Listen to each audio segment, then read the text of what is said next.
Hello, boys and girls. Happy April Fool's Day. I wish I had a good trick for you, but I don't really.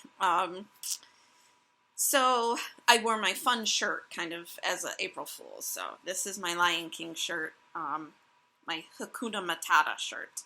So it's nice and comfy, and I haven't worn it in a long time, and I thought it was a fun shirt to wear on April Fool's. Today we're only going to read chapter 16 of Edward Tulane.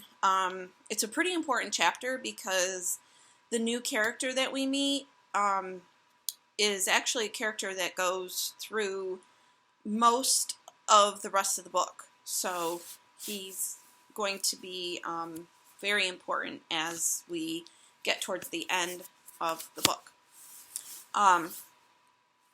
And I had asked you at the end of chapter 15 if you thought the woman who made Edward into a scarecrow, if you thought that she was a protagonist, positive character, or an antagonist, a negative character.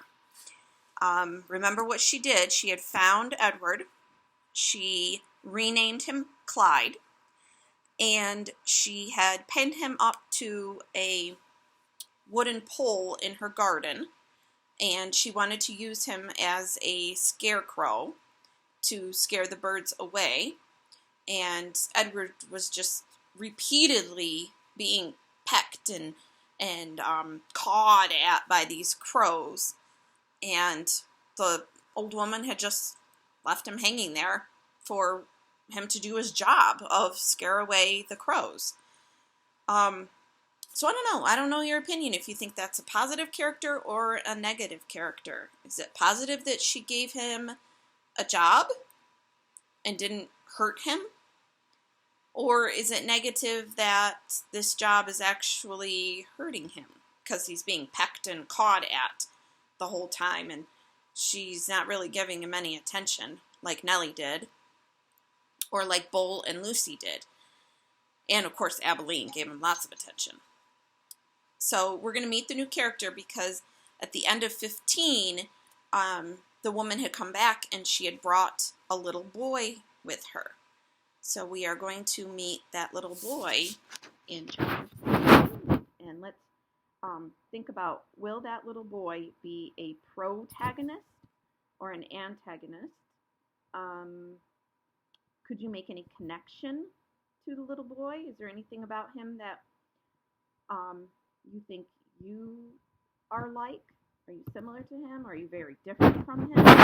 So let's get on to chapter 16.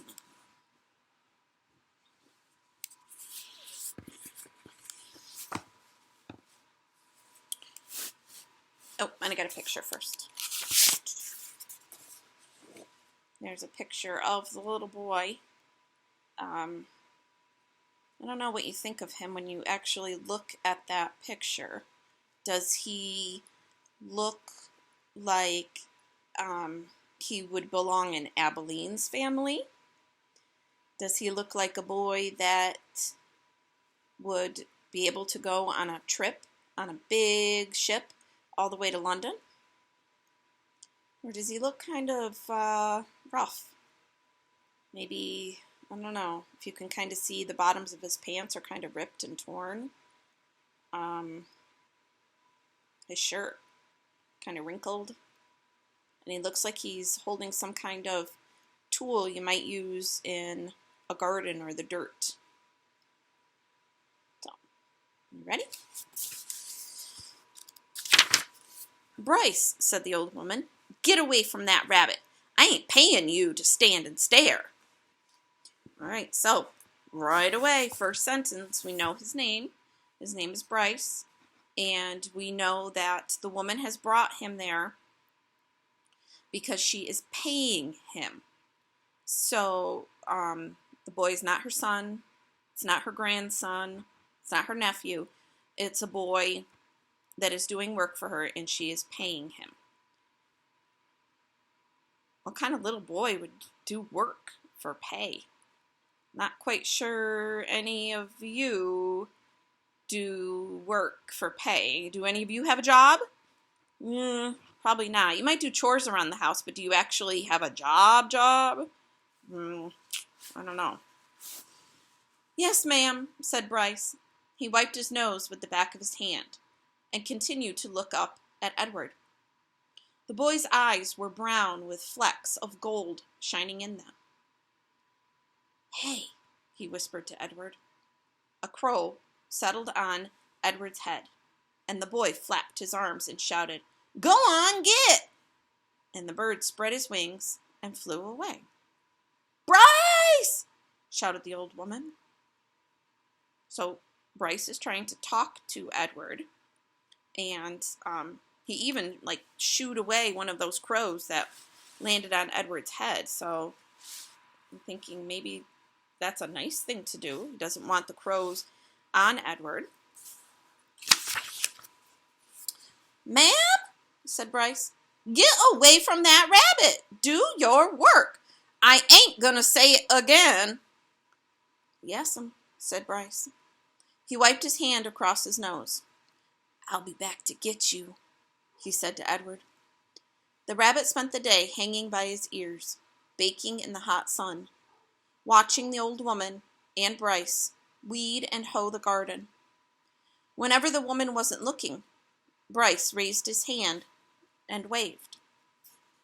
The bird circled over Edward's head, laughing at him. What was it like to have wings?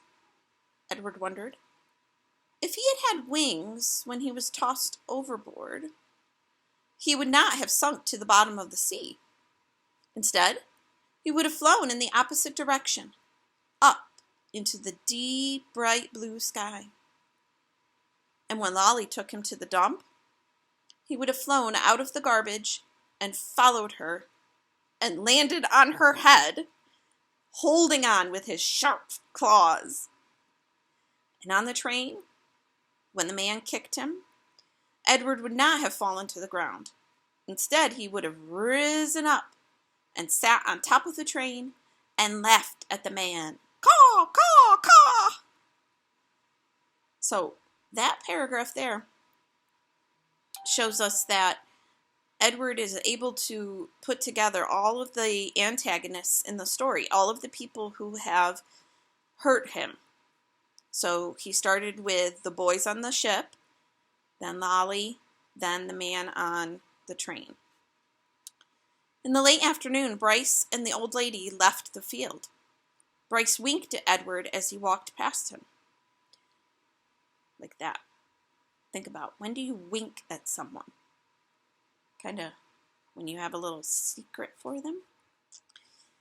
One of the crows lighted on Edward's shoulder and tapped with his beak at Edward's china face, reminding the rabbit with each tap that he had no wings, that not only could he not fly, he could not move on his own at all, in any way.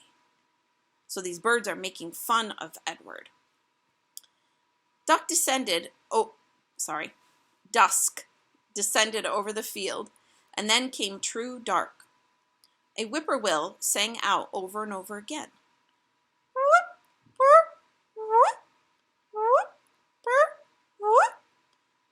It was the saddest sound Edward had ever heard. And then came another song, the hum of a harmonica. Bryce stepped out of the shadows. If I could make the sound of a harmonica right now, I would, but I'm not very good at it. So a harmonica is that instrument you play in your mouth. It's like a little rectangle. Hey, he said to Edward. He wiped his nose with the back of his hand and then played another bit of song on the harmonica. I bet you didn't think I'd come back, but here I am. I come to save you. Too late, thought Edward, as Bryce climbed the pole and worked at the wires that were tied around his wrists. I'm nothing but a hollow rabbit. Too late, thought Edward, as Bryce pulled the nails out of his ears. I'm only a doll made of china. But when the last nail was out and he fell forward into Bryce's arms, the rabbit felt a rush of relief, and the feeling of relief was followed by one of joy. Perhaps he thought, perhaps he thought, it is not too late, after all, for me to be saved. So, I think right there we can understand that Bryce is probably a positive character because he's come back and pulled Edward off that pole and saved him. So, now you want to be thinking, why would Bryce, this little boy, who seems to be, I would say, poor from the way he's dressed and from the fact that he's a little boy and has to go out and work for this kind of mean old lady, what is he going to do with Edward? And why was he so determined to go and save him? So that's something you want to think about so that when we read chapter 17, you can say, oh, that's why he saved him. I don't know if any of you will really get it. You might. So, a couple announcements. Tomorrow I have scheduled a Zoom meeting for 11 o'clock.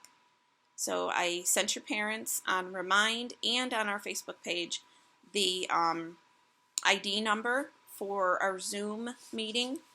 And crossing my fingers, hope I did it right this time, and everybody will be able to get onto the meeting quickly.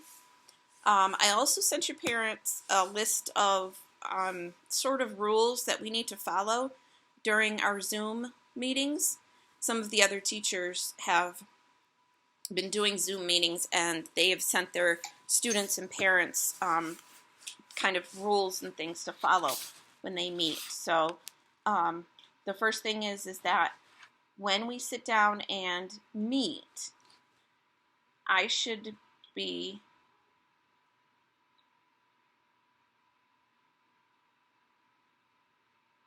sure. Annika's just making me read a message. Sorry. So when we meet, I should only be looking at your face, just like right now you're only looking at my face, okay? And you should be sitting still, okay? When we met the first time, we had kids like running all over their house, and they were doing jumping jacks and jumping and rolling all around, and it was kind of crazy. So, and seeing all that movement on the camera makes me kind of dizzy. So, and I want to be able to hear everybody, and everybody wants to be able to hear their friends. So when you go on Zoom, if you're using a phone or an iPad or a laptop, you want to hold it still so that we can only see your face, okay? Second, you need to stay muted, okay? So I will mute everybody. Please don't go in and unmute yourself on your own. I know you know how, but please don't do that. Because the more people that are unmuted, then the sound gets all scratchy and we can't hear or understand anybody. It's just part of too many laptops and computers being on at once. So we can only have me and one other student unmuted at a time, right? But, you know, we'll make sure that everybody gets to talk and everybody gets to share, all right? We'll make sure of that, okay? And we have to be fair with that.